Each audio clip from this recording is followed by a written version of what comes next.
ایک میدان میں کھڑے ہو کہ اللہ تعالیٰ سے بہت کچھ مانگیں اور سب کو ہر کچھ بھی دے دے، تو اس کی بادشاہت میں صرف اتنا فرق پڑ سکتا ہے کہ سمندر میں آپ سوئی کو ڈبو کے نکال دیں جتنا اس کے اوپر پانی لگتا ہے۔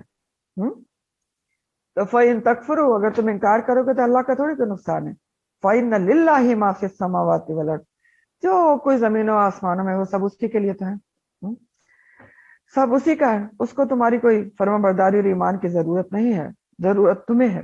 وَكَانَ اللَّهُ عَلِيمًا حَكِيمًا، اور اللہ تعالیٰ علم والا ہے اور حکیم ہے، حکمت والا ہے۔ علم والا ہے کہ وہ تمام تمہاری نافرمانیوں اور فرما برداریوں سے باخبر ہے، اس کو پتا ہے کہ کون ایمان لا رہا ہے، کس قسم کا ایمان لا رہا ہے، کتنا ایمان لا رہا ہے۔ اور حکیم حکمت والا ہے کہ اپنے احکامات کی خلاف ورزی کرنے والوں کو کب پکڑنا ہے، کیسے پکڑنا ہے، وہ اس کو پتا ہے، فوراً پکڑتا بھی نہیں ہے۔ تو کوئی انسان یہ نہ سمجھے کہ وہ نافرمانی کر رہا ہے اور اس کی پکڑ نہیں ہو رہی تو شاید وہ بڑے صحیح طریقے پہ جا رہا ہے، طریقہ جہنم پہ نہیں جا رہا ہے۔ نہیں، وہ حکمت والا ہے نا، اس کو پتا ہے کہ کب حکمت ہے اور کس طریقے سے اور کب انسان کو پکڑا جانا ہے، سب کچھ اس کی حکمت کے مطابق ہوتا ہے۔ تب آپ دیکھ رہے ہیں کہ سورہ نساء میں اللہ تعالیٰ کی صفات بہت زیادہ آئی ہیں، خاص طور پر علیمہ بہت آئی کہ وہ علیم ہے۔ اگر صرف اس صفت کو اللہ تعالیٰ کی ہم دل سے مان لیں نا، راسخ کر لیں کہ وہ علیم ہے، کہ اللہ تعالیٰ کہہ رہا ہے کہ وہ ہر کچھ جانتا ہے، دلوں کے بھید بھی جانتا ہے، علیم بذات الصدور ہے، خیالات اور احساسات کو بھی جانتا ہے، تو صرف اس صفت کو دل میں اتارنے سے ہم گناہ سے بچ سکتے ہیں۔ اگر دل میں ہم پکا ایمان ہو نا کہ ہم کوئی غلط کام نہیں کریں گے، اور اگر ہم علیم اس کو سمجھتے ہیں تو ہم اس ساری چیزوں سے بچ سکتے ہیں۔ اچھا، ایک کوئی سبق میں نے بتانا تھا، میں دیکھ رہی ہوں، میں آپ کو شاید مس ہوا ہے، میں دیکھ کے آپ کو بتا دیتا ہوں۔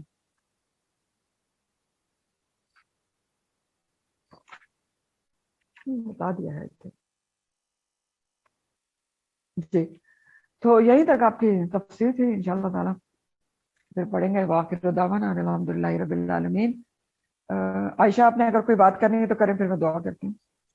السلام علیکم ورحمۃ اللہ وبرکاتہ۔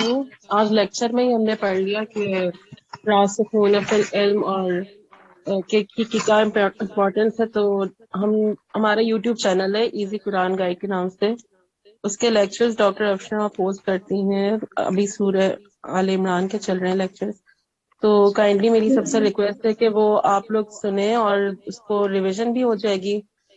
دوسرا یہ کہ ہم اس کو آگے پہنچائیں، جس طرح نبی کریم صلی اللہ علیہ وسلم کے بعد امت مسلمہ ہی ہے جو لوگوں کا اور اللہ کے درمیان ہم لنک کریٹ کر سکتے ہیں، تو ہم خود تو نہیں تبلیغ کر سکتے اس طرح جس طرح ڈاکٹر افشاں کرتی ہیں۔ تو ان لیکچرز کو اگر ہم آگے پہنچائیں اور پھر ان سے بھی ریکویسٹ کریں اپنے کانٹیکٹ سے کہ مزید آگے پہنچائیں، تو اس کی ویورشپ بڑھے گی۔ اس میں ہمارا کوئی کسی بھی قسم کا مانیٹری بینیفٹ نہیں ہے، بس یہ ہے کہ ہم علم کو آگے بڑھائیں، اور جتنے زیادہ لوگوں تک پہنچائیں گے اتنا ہی یہ جنرل پبلک میں پاپ اپ ہوگی اس کی جو ویورشپ ہوتی ہے۔ تو کائنڈلی میری سب سے ریکویسٹ ہے جو بھی یوٹیوب کے لیکچرز اپلوڈ ہوتے ہیں آپ سب لوگ اس کو پلیز سنیں اور مزید آگے پہنچائیں، اور ان سے بھی کہیں کہ وہ آگے پہنچائیں، تو ہی یہ تبلیغ اس طرح آسان ہو سکتی ہے ہمارے لیے، ورنہ تو پھر یہ ہم ہی تک محدود رہ جائے گا۔ بس یہ میری ایک ریکویسٹ تھی۔ انشاءاللہ تعالیٰ، انشاءاللہ تعالیٰ، انشاءاللہ تعالیٰ۔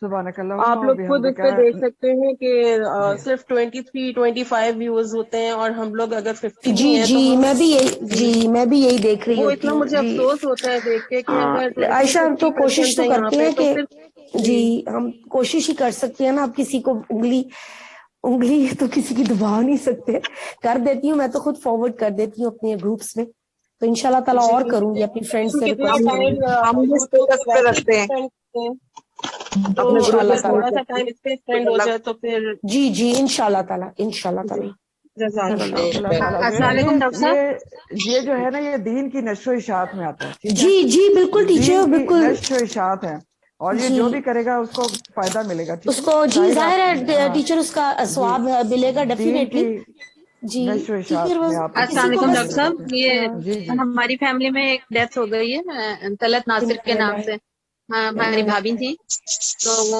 ان کی دعائیں مفت پلیز کرا دی گا. میرا وہ موبائل عالمہ اور کدھر ہے؟ مسئلہ تھی ماشاء اللہ. اچھا ابھی بس بات چیت ہماری نہیں ہوگی اور کیونکہ ابھی میرے کلاس چل رہی ہے. ہم کائنڈلی ابھی آپ مائکس آف کر دیں. ابھی کلاس چل رہی ہے, مائکس آف کر دیں. جی میں کرا دیتا ہوں.